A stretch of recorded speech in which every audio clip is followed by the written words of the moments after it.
नंदुरबार जिल्हा परिषदेत कोट्यावधींच्या भ्रष्टाचाराचा आरोप। नंदुरबार जिल्हा परिषदेत महिला व बाल विकास विभाग, बांधकाम विभाग आणि विविध शासकीय खरेदी प्रक्रियांमध्ये कोट्यावधी रुपयांच्या भ्रष्टाचाराचे आरोप करण्यात आले आहेत।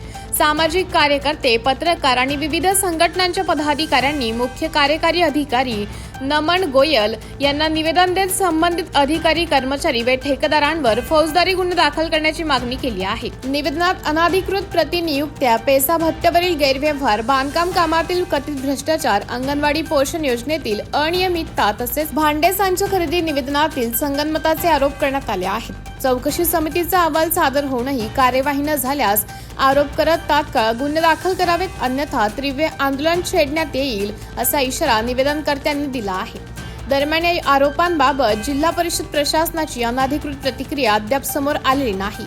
केंद्र शासन आणि राज्य शासनाने मिळून नंदुरबार जिल्हा ॲस्पिरेशन डिस्ट्रिक्ट म्हणून जाहीर केलाय। विकासाच्या शेवटून पहिल्या दुसऱ्या पायद्यांवर असणाऱ्या या जिल्ह्यामध्ये इथल्या आदिवासी, इथल्या राहणाऱ्या रहिवासींचा सर्वांगीण विकास व्हावा या दृष्टीने या जिल्ह्याचा ॲस्पिरेशन डिस्ट्रिक्ट म्हणून घोषणा झालेली आहे। असं असताना इथे वेगवेगळ्या प्रकारचा प्रचंड निधी, तो आदिवासी विकास विभागाचा असू दे, तो BPCL च्या माध्यमातून असू दे, वेगवेगळ्या NGOच्या माध्यमातून असू दे, असा सगळा निधी या जिल्ह्यामध्ये येतो। करोडो रुपयाचा निधी या जिल्ह्यामध्ये मिळत असताना मात्र इथल्या आदिवासींचा विकास न करता अधिकारी मोठ्या प्रमाणामध्ये मजा मारतायत आणि त्यात जिल्हा परिषदेच्या सीओच्या आशीर्वादाने जे काही सुरू आहे ते अतिशय निषेधार्ह असं सुरू आहे। मुख्यमंत्री असतील, दोघी उपमुख्यमंत्री असतील, यांनी या सर्व प्रकाराला आळा घालावा असं जाहीरपणे सांगून सुद्धा इथले सीओ मी कोणत्या तरी मोठ्या अधिकाऱ्याचा जावई असं सांगत यांना आशीर्वाद देतोय, हे बरोबर नाही। त्याच्यामध्ये ज्या गोष्टी येत आहेत, पहिली गोष्ट की पेसा कायदा असताना कुठल्याही कर्मचाऱ्यांची प्रतिनियुक्ती करता येत नाही आणि अगदीच करायची असेल तर कारण दाखवून आयुक्तांची परवानगी घ्यावी लागते। पण आपल्या लाडक्या कर्मचाऱ्यांना प्रतिनियुक्तीवरती खाली बोलवायचं आणि त्यांना आणि तिथल्या ठेकेदारांचं संगनमत करून लूट करण्याचं संपूर्ण जिल्हा परिषदेमध्ये चालू आहे। नंबर 1, यांची चौकशी करायला सांगितली, यांच्यावर कुठलेही गुन्हे दाखल होत नाहीत। यांच्या